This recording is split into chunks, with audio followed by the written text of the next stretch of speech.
All right, Spencer Aiken, Stronger Together family, even wearing the shirt today. So, what are we talking about today? We're talking linear progression. Now, not the fancy stuff that you want to hear about, not the social media friendly get likes, post stuff that looks weird and or unique and or different.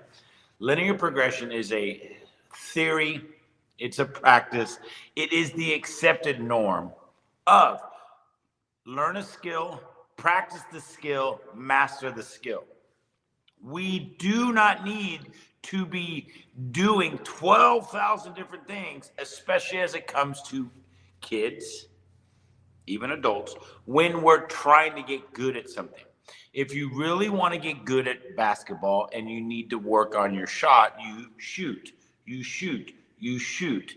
Eventually, you work a little bit farther back. Eventually, you work a little bit farther back. Eventually, you work a little bit farther back. That's your linear progression, just a little bit more intense, a little bit more difficult. In the world of fitness, we do one exercise, let's say squats. We start with the weight that we can handle, and let's say 10 reps. Those are variables. You can do different exercises in different reps, different weights based on your ability, and then you try and get a little bit better at it. So you're going to either try and do 11 reps when you only did 10 last time, or you're going to add 1, 2, 3, 5, 10 pounds and try and get 10 reps.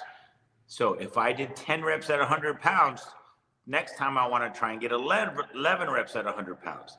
Or your opposite is if I did 10 reps at 100 pounds, now I'm going to try and get 10 reps at 110 pounds. And then at 115, and then at 120. That's one exercise ramping up the intensity to try and get better at that particular movement. Yes, in the world of fitness, we have multiple movements that we do. We have squats, we have lunges, we have presses, we have pulls, we have farmer walks. An easy progression for a farmer walk is pick a weight and then just try and walk as far as you can. The next time you're trying to walk farther. Yes, every once in a while we do have regressions, we do have injuries, we do have setbacks, but every time we're just trying to push ourselves to get a little bit better. Linear progression in the fancy word of hashtags could be get better every day and or 1% better every day. You're just trying to ramp up and get just a little bit better, but you're trying to master specific skills. We're not randomly doing this and then randomly doing that and then randomly doing that. We're not picking exercises out of a hat. Muscle confusion is a false nomenclature. I don't know if nomenclature is the right word, but muscles don't get confused. The brain gets confused and it gets overloaded with too many stimuli. And for kids, especially kids trying to learn, practice, and master skills as they're developing their bodies, as they're growing, all over the board kind of see what sticks kind of philosophy, it's not the best way for them to learn. Learn, practice, master. So pick the skills that are important, especially as we're developing that physical literacy. We want to pick the skills that are important for them to learn, and we let them practice, and then we let them master. In the school program, we actually have a course on the 3 stages of skill development, and they're important to understand. The first stage being cognitive, that's where your brain's trying to see exactly what needs to be done, okay? The second stage is the associative stage. We have kind of figured it out. We're not great at it. We haven't mastered it, but we can now do it. Okay, we're getting it down.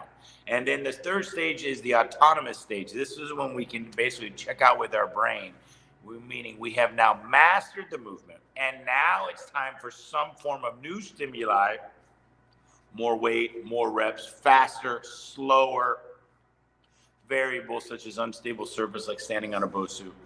We now need that type of a stimuli to continue the linear progression of improvement because we have mastered that particular skill. Now, there's very little carryover from skill to skill, like doing a squat isn't the same as doing a lunge. Throwing a ball isn't the same as catching a ball. Throwing with your left hand is not necessarily the same as throwing with your right, which is why kids should learn to be ambidextrous. We actually have a course on that as well, because the more that you're good with your offhand as you are with your dominant hand, life becomes easier if you can use both hands equally well. We don't just want to be dominant in one. We want to have a equality in both of our sides, because the left side and the right side, the left side can be essentially be pulling down the right side if it's not as coordinated.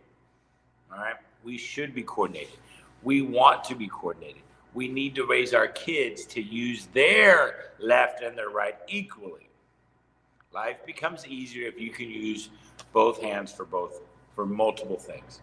I'm not saying you have to go out and be able to write left-handed and write right-handed, brush your teeth left-handed, brush your teeth right-handed, but being coordinated with your non-dominant and coordinated with your dominant makes life easier. All right, and we literally progress that skill development as well. Everything that we're preaching right now is about skill development. The more skills that we master, it is easier when we're younger to master skills and hold them for life. We're trying to teach our kids how to learn, then give them time to practice, and then let them master the skill. All right? Pick the most important skills. In the school community, we also have the infographic under the GEMS section, where it talks about the different skills of physical literacy: throwing, catching, running, jumping, skipping. Those all fall under the categories of strength, flexibility, movement, balance, stability, and targeting, which is kinesthetic and spatial awareness. It is very important for kids to learn these skills. Yes, there is some skill development in playing video games, and yes, there is some skill development in doing regular everyday activities, but we need to get physically literate at the skills of being physical. Okay, moving, jumping, throwing, pushing, pulling, standing, running, jogging, walking. Those are all physical literacy skills that kids need to understand and learn and master and practice. If you're a homeschool parent or a physical education teacher, it is imperative that you get your kids active. Sedentary lifestyle increases your risk of all the associated health disorders that we don't want to be associated with: increase in obesity, increased arteriosclerosis, decreased bone density, increased risk of mortality. So we want to be active. We need to be active. How do we get active? By doing stuff, learning it, practicing, mastering it. And we are more likely to continue doing something if we enjoy it, if we're good at it, if our confidence is high in our ability to do it. How do we get good at stuff? Linear progression. Learn, practice, master. All right? That's all that we have today. Now, if you're watching this today and you want to be part of our Stronger Talk, we're looking for people that we can have a Stronger Together talk with. I need someone to have conversations with. So if you want to be interviewed, have conversations with, and you want to be live on camera with this, please drop us a message on the school platform, and we will get you on with us. We want to help you. We want to get you involved. The more that we learn as a community, the better the overall quality of this community is. The growth will happen. We want to help as many people as possible. We want as many families to get as healthy as possible. And it starts today. So share this message once you see it. If you do have any questions, just drop us a comment and we'll answer your questions as best we can. Other than that, you guys go out, be awesome, be amazing. I'm Spencer Aiken with the Stronger Together family. Thank you very much. That's all we have for today.